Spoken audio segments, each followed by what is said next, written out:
Hello my friends, welcome to today's video. I'm Jeanette with Vivo Vintage Designs. Today one of my videos was suggested to me on YouTube and it was one of my older videos. I'd forgotten how I created the flower, so I had to watch my own video to see how I created the flower. So in this video, I attempted to create a similar flower. I wanted to create a very soft flower with very frilly edges. So I grabbed a sheet of scrap photo paper. I'd attempted to paint on the glossy side, but it didn't go very well. I placed a drop of pitch black in the center and used a mix of sunshine yellow and alcohol in a bottle to create the petals. Now, I get these frilly petals by placing a small drop of ink and alcohol mixture close to the center, just touching the pitch black, and then holding the airbrush close to the paper and just behind the puddle, I immediately blow across the paper to the edge. Because I'm holding the airbrush so close to the paper and almost in an upright position, it blows the ink outward and forward, creating the frilly edges. And as always, I don't concern myself with the edges of the paper because I crop most of my paintings.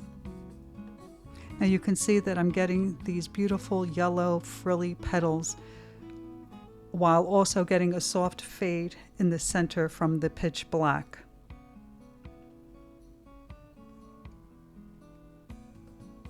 So I'm just going to go around the entire sheet blowing out these petals.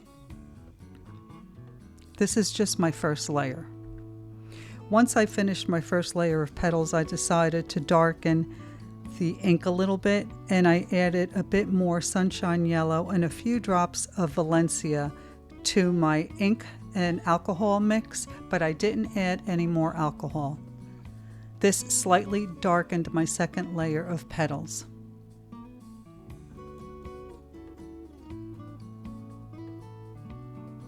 I then proceeded to blow out a second layer of petals using the same technique as the first.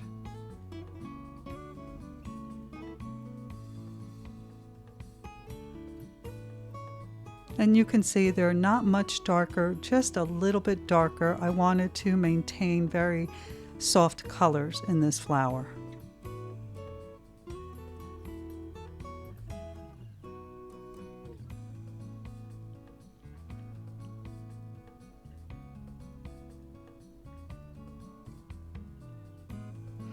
When I was happy with my petals, I wanted to enlarge the center of the flower. So I used a micro brush with just one drop of pitch black, and I dotted around the edges of the center to enlarge it. And you'll see that in just a moment.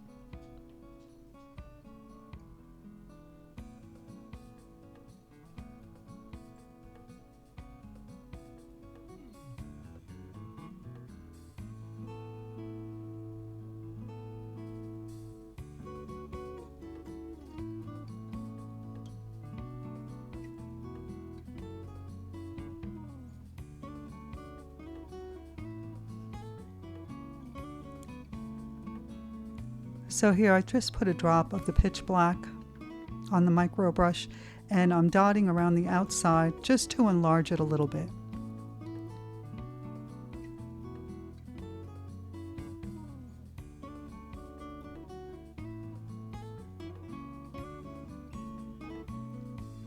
Once I was happy with the size, I poured a drop of alcohol on the micro brush to soften the edges of the center. I continued to add a drop of alcohol to the micro brush and dot the center until I was happy with the way it looked. You can see that by doing this, I no longer have hard edges around the outside of the center.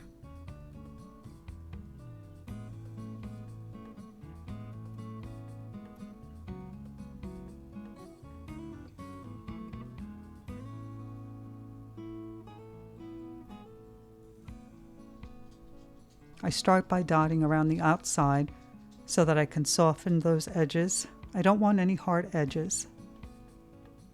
And then I dot it around the inside as well.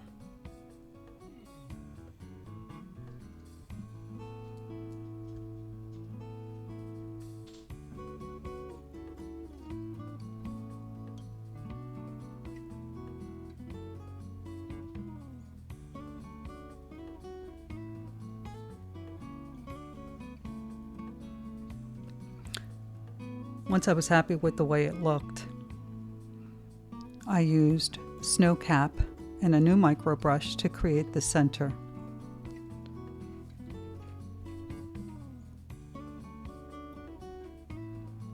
I guess I didn't shake the snow cap well enough because it was really watery.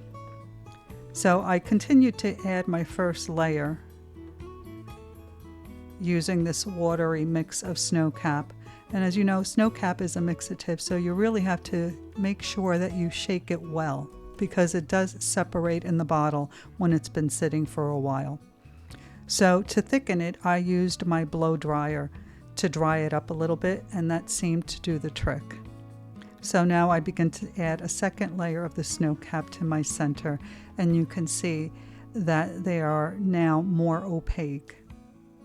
I begin at the top left-hand corner every time, and I begin to dot, and once I need to reload my brush, that's when I start to move down. And this way, the top left-hand corner has more white dots, and the lower right-hand corner has lighter dots, less dots, they're further apart.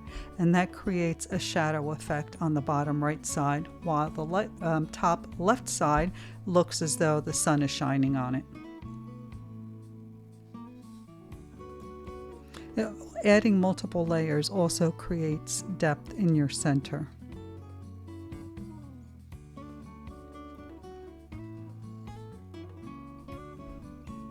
Once I was satisfied with the way it looked, I decided that I wanted to I wanted to crop the painting. You can see here that I've made it quite smaller.